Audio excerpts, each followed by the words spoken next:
Now, does this sound familiar? A player hoping for a move, pictured with fans at another club before a deal had been struck. Oh, we like this, don't we? His own version of the Peter Odemwingie moment was Arsenal's striker Pierre-Emerick Aubameyang today. Geraint Hughes is at the Emirates with the latest. Hi, Geraint. Good evening to you. Yeah, it does have echoes of what 9 years ago, that infamous pictures from QPR. Let me bring you up to date a little bit where we are with Pierre-Emerick Aubameyang, because I bring some hope. I can't guarantee you how much hope, but I bring some hope, because a little bit earlier today we told you that sort of the talks have broken down between Barcelona and Arsenal over a potential loan deal for Aubameyang. Obviously, we've seen those pictures of Aubameyang arriving at the airport in Barcelona. Although he hasn't met with Barcelona, he's got some family just outside the city who he's been visiting.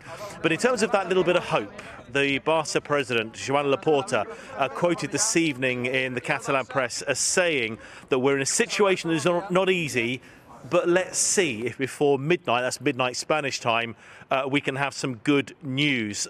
They're working on it until the last moment. So maybe just a little bit of hope that a loan deal between Barcelona and Arsenal will see Aubameyang, who hasn't played for the club now since December. Obviously, there's been that well-publicised sort of fallout with Mikel Arteta as well. Maybe there could be something salvaged in terms of a loan deal for the rest of the season. We understand if there could be something worked out, it would be a loan, no option to go any further than that. But yeah, a little bit earlier, it was all looking a bit pessimistic, but some hope from Barcelona this evening. Thanks, Geraint. I like that you should have had the black and yellow in the background as well. Yeah, so on brand. Good work, yeah. I love that from Geraint. Some hope.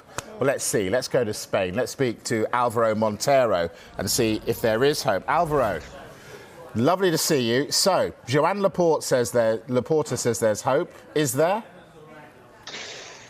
Hi, good afternoon. Yeah, absolutely. Because just few minutes ago, it's breaking news. He has spoken once again.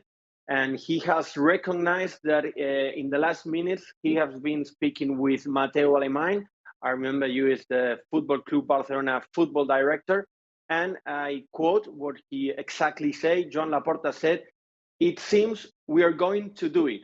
It seems," it's Mateu Alemany's message, "we are going to sign the player." He has, a few minutes ago, I insist, recognized that in this famous Mundo Deportivo, the newspaper gala. I can tell you that inside the club, they didn't like what happened this morning when we saw in El Prat, in the airport, Pierre Aubameyang. After the club said he was visiting in Sitges, in Barcelona, some of his relatives, families, in these images in the airport.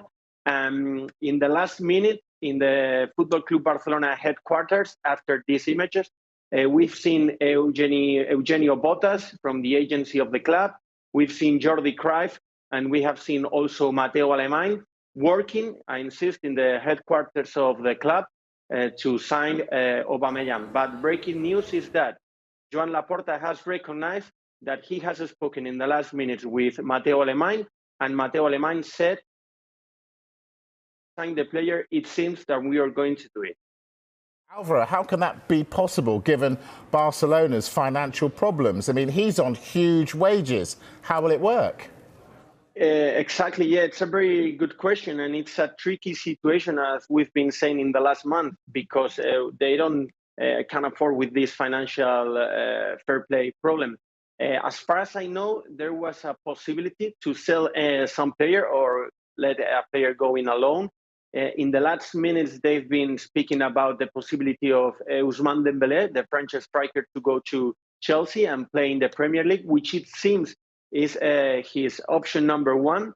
This morning, he has seen also in Barcelona airport, in the private part of the terminal. And in the last minutes, Joan Laporta also has spoken with some of our colleagues, and he said that there are some solutions in the table now, on top of the table. And now it's Ousmane Dembélé, the one who has to speak. The last option, Joan Laporta said, is that the player accept an offer. He recognized there has been an offer. And when it was asked by our colleagues from the press, Joan Laporta recognized this offer. It's from an English club. He said, yeah, there's an offer from an English club. Ousmane Dembélé knows that, and now he has to accept. Obviously, we all know that this club, Ousmane Dembélé could go, is Chelsea. Alvaro Montero with the breaking news lines. Thank you very much for joining us. Thank you very much. Have a good evening. Wow. This saga with Aubameyang, what do you make of it? I think he's obviously burnt his bridges at Arsenal. I think he's obviously run its course. There's been far too many issues with him off the field and the relationship with the manager. The manager, in my opinion, was right with the way that he dealt with him. You can't have somebody like that as the captain of your club setting the example that you can. If you believe is right, you know, he's late for meetings, he's late for training, he missed days at training. You can't have your captain setting that example. So the way that the manager dealt with that, in my opinion, was correct. Once that relationship is broken, you can put a front on in the media and say, yes, we're fine, we're all okay, you can sit next to each other, yes, I'm going to give my best to Arsenal. That personal relationship is never going to be there again. And I think that between him and the manager has broken, and it has been for a long time, which in a short space of time, you know, we saw the big announcement of his new contract, the video of him waiting for his new contract. He was excited to be at Arsenal, saying this is the only place he wants to be at. And in the short term, his relationship with the manager has broken down to the point where it's clearly irreparable. And I think it's a deal for both parties that has to be done. But I think it's going to be a difficult one to do because of his wage demands. That, you know, the age of the player, you're not going to get a huge transfer fee for him, and you're going to struggle to find somebody who takes such a huge wage demand, especially Barcelona, given their financial state. But listening to Alvaro Montero, Barcelona are pretty sure they're going to get this done. So what's in it for them with a player who clearly has got a checkered past? Well, he's a top player. Let's not hide away from the fact he really is a top player. He's a top-class striker. He scores a lot of goals, he scores good goals, and he knows how to play at the top level. The relationship at Arsenal's broken down, but another manager will always think that you can get the best out of a player. You know, you see it in this country, you see managers taking players that haven't worked at certain clubs and then been able to get a tune out of them, if you like. And if you believe what he says there about Dembélé moving on, that then frees up some of the wage bill. I suspect they won't be taking the whole amount of his wages. I suspect Arsenal will still have to take some, but I think that leaves Arsenal light in that area. But I think it's a problem that the manager doesn't want around the dressing room. This is what I was just about to ask you. If Aubameyang does go, where does that leave Arsenal? I think they're light in that area. I really do. I think they would need reinforcement. They've got Lacazette, they've got Nketiah in that area, and for a team to be competing for fourth and wanting to be where they are, I do think it leaves them light. But I think the manager's had to weigh up pros and cons and gone, do I want him around here on X amount of 100,000 a week, training with the under-23s and causing me a problem? I'm not going to use him, I'm not going to play him, so I'd rather have him out the building. I think that's realistically what the manager's come to. Has Arteta got it right with the way he's dealt with problems at Arsenal?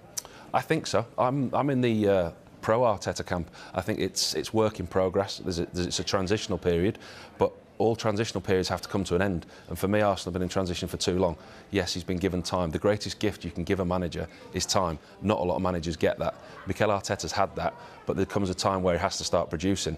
You know, the likes of Ben White, Smith Rowe, players like that, Martinelli. There's great signs at Arsenal. The signs are promising, but there comes a time where a club of Arsenal's size and stature, results, you know, you have to start producing a top 4 finish, a top 3 finish, and some silverware. And as I say, a transitional period has to come to an end. And I think that's where Arsenal are getting towards. We've only got a couple of 20 seconds, say. If Aubameyang does go, have they got time to get someone? It's not looking likely, is it? It's going to have to be quick or a deal that's already done. Absolutely. Paul, for the moment, thank you very much. You're available though, aren't you, Bella? Wow. You could do a job. OK, we all know that's not true. OK.